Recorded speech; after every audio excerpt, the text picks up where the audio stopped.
Assalamualaikum warahmatullahi wabarakatuh. Perkenalkan, nama saya Wihita Nirmala. Di sini saya akan membahas tentang bab 12, yaitu membahas mengenai pentingnya pengelolaan piutang usaha dalam operasional perusahaan.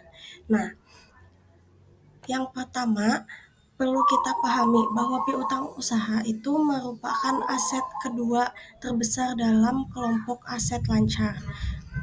Setelah kas dan setara kas, ini menunjukkan betapa besarnya nilai piutang yang tercatat dalam neraca perusahaan. Namun, jika piutang ini tidak dikelola dengan baik, bisa menimbulkan masalah yang serius. Salah satunya ialah tergantungnya likuiditas. Likuiditas ini karena kas yang seharusnya sudah diterima justru malah tertahan di piutang. Nah, selanjutnya beban piutang beban piutang tak tertagih yang tinggi atau bad debts ya bisa dibilang yang tinggi akan mengurangi keuntungan dan menimbulkan kerugian finansial. Ini bisa terjadi karena kurangnya kontrol terhadap kelayakan kredit pelanggan atau lemahnya proses penagihan. Karena itu, pengelolaan piutang sangat penting terutama dalam sistem penjualan secara kredit yang memang umumnya diterapkan untuk meningkatkan volume penjualan. Tanpa manajemen piutang yang baik, risiko keuangan perusahaan akan semakin tinggi.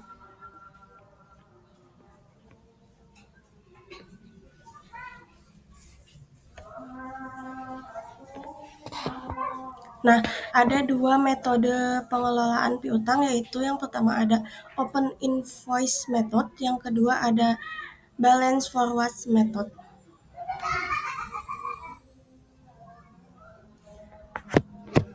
Nah, selanjutnya kita akan membahas salah satu metode pencatatan dan penagihan piutang, yaitu open invoice method.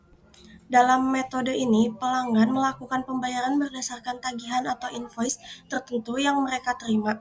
Nah, di sini artinya itu setiap pembayaran dikaitkan dengan faktur yang spesifik. Metode ini sangat bermanfaat karena memudahkan perusahaan untuk melacak pembayaran mana yang sudah diterima, mana yang belum, dan faktur mana yang masih belum dilunasi. Sistem ini juga membantu dalam pengendalian piutang karena kita bisa melihat secara rinci invoice mana yang bermasalah atau tertunda pembayarannya. Biasanya metode ini digunakan untuk perusahaan yang memberikan kredit jangka pendek dan memiliki banyak transaksi dengan pelanggan yang sama. Dengan kata lain, open invoice method ini cocok untuk perusahaan yang ingin memastikan akurasi dalam pengelolaan dan penagihan utang.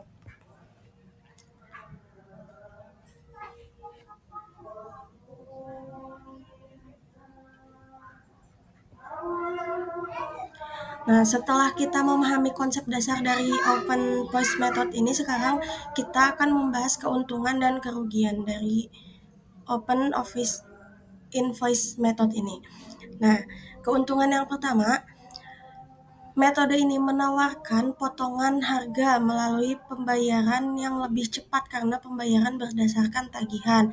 Nah, contohnya penawaran potongan seperti 2/10 N/30, yang artinya itu pelanggan mendapatkan diskon 2% jika membayar dalam 10 hari, padahal batas waktu pelunasan ialah 30 hari. Ini mendorong percepatan pembayaran dan memperbaiki arus kas perusahaan. Nah, keuntungan yang kedua, metode ini membantu menghasilkan penerimaan kas yang seragam setiap bulannya. Karena pembayaran dilakukan berdasarkan invoice yang jelas dan terstruktur. Namun, metode ini tidak tanpa kekurangan. Nah, ada juga kerugiannya. Kerugian open invoice method ini dapat menambah kerumitan administrasi karena perusahaan harus mengelola dan memantau status setiap tagihan dari masing-masing pelanggan secara individual. Ini membutuhkan sistem pencatatan dan pemantauan yang lebih detail, serta tenaga kerja yang cermat dalam pengelolaan data piutang.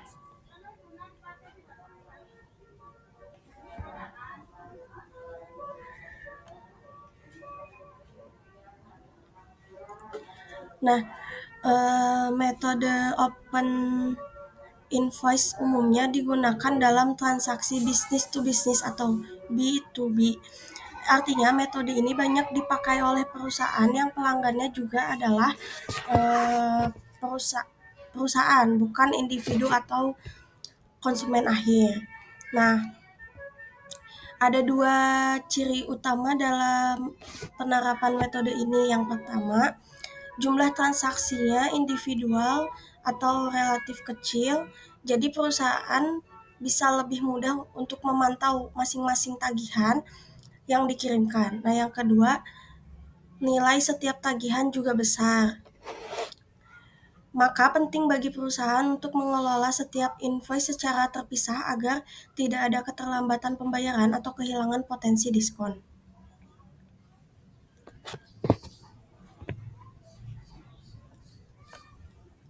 Nah, selanjutnya ini kita akan membahas balance forward method. Nah, balance forward method ini adalah metode penagihan di mana pelanggan melakukan pembayaran berdasarkan saldo akhir yang tercantum dalam laporan tagihan bulanan. Nah, artinya semua transaksi selama 1 bulan akan dikompilasi menjadi satu tagihan tunggal. Pelanggan tidak perlu melihat atau mencocokkan setiap transaksi secara individual. Yang mereka perhatikan hanyalah jumlah saldo yang harus dibayar, seperti yang tertera di laporan tagihan yang mereka terima setiap bulannya. Metode ini cocok untuk transaksi yang bersifat rutin dan volume yang tinggi, seperti dalam hubungan B2C atau pelanggan individu.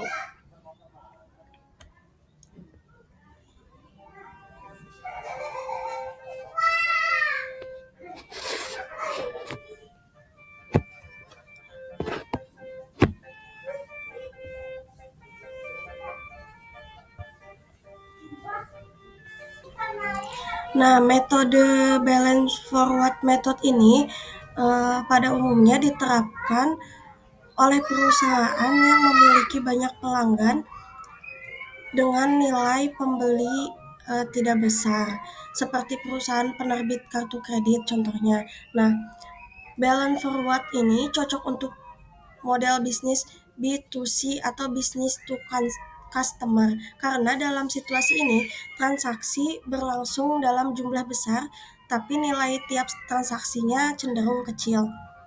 Nah, adapun kelebihan utama metode ini ialah lebih efisien karena perusahaan tidak perlu memproses penerimaan kas dari setiap penjualan. Nah, semua transaksi selama periode tertentu, misalnya sebulan, dikomplikasi dalam satu laporan dan pelanggan cukup membayar saldo total di akhir periode.